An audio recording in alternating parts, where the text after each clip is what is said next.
Si yo me hubiera quedado a vivir en mi ciudad natal, habría podido correr riesgos de salud. Es posible porque realmente el discrepante era el que se convertía automáticamente en objetivo. Yo ya no me refería tanto a poder correr riesgos de salud, sino a disponer de todas las claves que aparecen en su novela y que muchas veces las proporcionan la distancia, ¿no? El conocer el terreno del que se habla, pero sí, mirándolo desde lejos. ¿Qué va? Si es que esto de lejos, cerca, bueno, desde que existe Internet, la distancia se acabó. No, todo lo contrario. El temor de que al estar lejos yo pudiera perderme facetas importantes de la realidad vasca me hizo todavía doblemente consciente de la necesidad de informarme, de preguntar, y de hecho no creo haber estado menos informado que otros que vivían en el País Vasco. Porque la gente no va corriendo al lugar del atentado para informarse. La gente sí, bueno, oye lo que se dice en el bar o en el vecindario, pero eso yo ya lo podía percibir también con mis viajes regulares. Pero sobre todo leyendo libros en los que las víctimas contestan a preguntas de quienes las entrevistan, o ellas mismas han escrito, o lo que se haya podido escribir, no mucho, desde las interioridades de ETA. Mi libro no se ha publicado sin la aprobación de dos expertos, es decir, que tampoco estoy solito allí en los bosques de Alemania, sino que tengo ciertos recursos, ¿no? Un historiador me miró el libro antes de que se publicara, me hizo una serie de sugerencias, que yo le agradecí, el periodista Florencio Domínguez, que es el máximo experto en ETA que existe en este país, también me leyó el libro, también me hizo unas sugerencias, no, esto cámbialo, etc. Maite Pagaza me revisó el glosario y también me dio su visto bueno. Y esto para mí sí que ha sido importante, el hecho de que las víctimas han agradecido mi libro, lo han aceptado. De no ser así, esto habría sido horroroso para mí. O sea, que mi libro hubiera podido ofender a una víctima del terrorismo, esto para mí era, esto estaba fuera del lugar, esto no podía ser. Que ofenda, que moleste, que irrite a un opinante, a Berchales, eso ya no, eso incluso me honra, vamos a decir, ¿no? O sea, una crítica negativa en el periódico Gara para mí es un honor, o sea, luego duermo con mucha tranquilidad. Hay críticas negativas que son realmente tan valiosas como elogios, depende naturalmente de quién las formule. Desde luego. Decía que cuando se producía un atentado en el País Vasco la gente no iba corriendo a ver los detalles del atentado mismo, ¿no? Pero hubo un tiempo, por lo menos a mí me da esa sensación, que la sociedad vasca y la española en general, ya como que se acostumbró a convivir con este tipo de latigazos que se sucedían en ocasiones casi a diario, ¿no? Parece que aprendimos a vivir con todo esto. ¿Hay un momento paradigmático a partir del cual las cosas cambian bajo su punto de vista? Bueno, se dice que el asesinato de Miguel Ángel Blanco ya desbordó el vaso y ya la gente se atrevió a salir y a protestar y a manifestarse en contra de esta serie interminable de atrocidades. Bueno, hay quien discrepa de esto, pero en todo caso parece que ese asesinato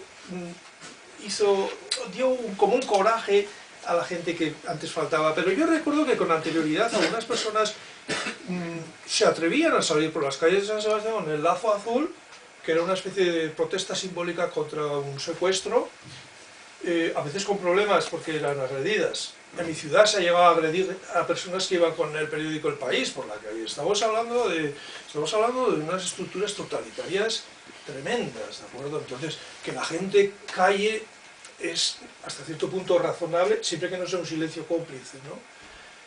Porque, bueno, en cualquier sociedad, no solo en la vasca, la presencia de la violencia o del terror o de cualquier forma de tiranía induce a comportamientos de supervivencia, ¿de acuerdo?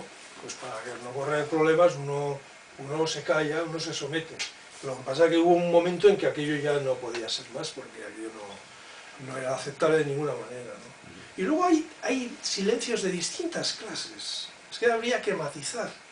Por ejemplo, una víctima me contó a mí en cierta ocasión, en privado, por eso no voy a decir su nombre, que cuando mataba a su marido tuvo muchos problemas para contárselo a su hijo de 4 años. Y ahora ustedes pónganse en su lugar. ¿Qué le dices al pequeñito? El pequeño pregunta, ¿por qué no viene papá a casa? ¿Le dices la verdad de golpe? Ella pensaba, ¿qué hago yo? ¿Le voy a producir un trauma? ¿Va a crecer con esta condición de víctima que es tan pesada? Uno va a cualquier sitio y resulta que es el hermano de, pues el hijo de... Uno va a cualquier sitio y está un poco determinado por una visión unívoca, ¿no? Y eso también era un silencio. Ese silencio creo yo que tenía un sentido terapéutico o de protección. O en otros casos también me consta que les han contado a los hijos lo que pasó poco a poco. En otros casos no. Eso es todo muy, muy individual, ¿no? Pero eso también tiene que ver con el silencio. Bueno, ¿cómo está viviendo el autor todo este éxito de la novela, que por cierto dentro de poco se va a traducir a 8 idiomas, o no sé cuántos me ha dicho antes, pero una cosa absolutamente... Bueno, quien esté mínimamente puesto en mi literatura sabrá que yo no era un autor que frecuentase las listas de libros más vendidos.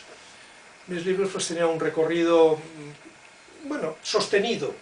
Tampoco voy a lloriquear aquí diciendo que no me leía nadie, pero más o menos se vendían con cada libro la misma cifra. Yo creo que tenía los mismos lectores siempre.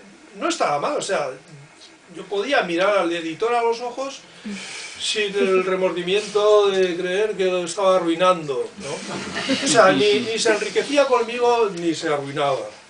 Y ahí estaba. Ahora ha ocurrido esto. Y en principio no tengo respuesta. Yo creo que este libro, no es que lo creas, que lo sé, está cobrando un valor que no es exclusivamente literario. Es decir, se ha convertido en otra cosa que no es exactamente un libro de literatura, aunque a mí me gustaría que siguiera siendo visto como una propuesta literaria. ¿De acuerdo? Es otra cosa, se ha convertido en un fenómeno. Y yo no lo puedo parar, yo no me voy a poner a la puerta de las librerías a decirle a nadie, oiga, no compre el libro porque está pasando de cierta cantidad de ventas y ya los compañeros empiezan a decir que probablemente estoy sometido al sistema, estoy confirmando lo que la población quiere, me he convertido en un escritor camarero que lleva a las mesas lo que la gente quiere, ¿no? Pero hace poco me dieron un consejo que asumo y que además me permite conservar la serenidad, y es que tengo que disfrutarlo, porque esto no va a pasar muchas veces, quizá nunca más, ¿no? ¿Y qué quieres que me diga? Yo también tengo mi pequeña vanidad, yo estoy ahí trabajando como un borrego día a día, intentando hacerlo bien, y bueno, y he merecido una recompensa, ¿no? ¿Cómo vivo esto? Pues con naturalidad. Es que nadie que tenga cuerpo, y todos los vivos tenemos uno, podemos pensar que, no sé, que no somos pequeños o que no somos pasajeros. Hay que disfrutarlo. Ese consejo a mí me ha dado una orientación positiva para afrontar esto. Muy bien, pues vamos a abrir ahora un tiempo para que ustedes puedan preguntar a Fernando lo que estimen oportuno. ¿Quién quiere hacer la primera pregunta?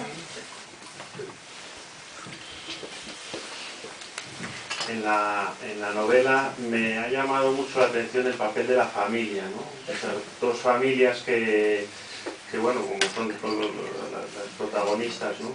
Y como además ha mencionado el valor de la compasión, ¿no? Cuando hablaba de su biografía, yo quería preguntarle por el valor de la compasión de la madre que cuida a la hija enferma, la madre de José Mari, y lo que supone eso en su experiencia, ¿no? Que, por lo menos mi impresión ha sido que tiene un papel importante en toda la transformación de esa familia en concreto, ¿no?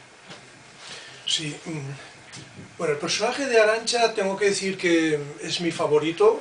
Ahora que está el libro acabado y está publicado, esto significa que en los días en que tenía que escribir sobre ella, es decir, las secuencias de novela protagonizadas por Arantxa eran para mí los más vivos, interesantes, los que esperaba. Además es un personaje bastante positivo que cumple, a pesar de todas sus limitaciones físicas o de expresión, cumple un papel de puente entre las familias.